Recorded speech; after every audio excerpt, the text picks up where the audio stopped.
The overall goal of the following experiment is to model the life cycle of the highly pathogenic Ebola virus under Biosafety Level 2 conditions. This is achieved by producing virus-like particles, which have the same protein composition as Ebola virus particles, but carry a mini-genome instead of the viral genome. A mini-genome is a miniature version of the viral genome in which viral genes have been removed and replaced by a reporter gene such as luciferase. Importantly, the mini-genome used for this experiment also still carries a number of viral genes, which encode the viral proteins VP40, GP12, and VP24.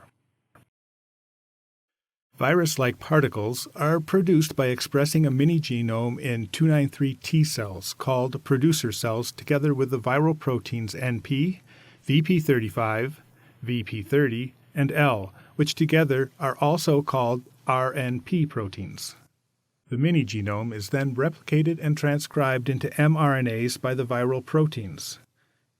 The mRNAs encode the luciferase reporter and the additional viral proteins VP40, GP12, and VP24. Together, these three proteins lead to the production of virus-like particles, which are called transcription and replication-competent virus-like particles, or trVLPs.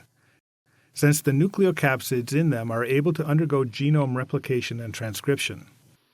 Since trVLPs carry the Ebola virus glycoprotein GP12, they are able to infect target cells. These target cells have been pre-transfected with expression plasmids for NP, VP35, VP30, and L.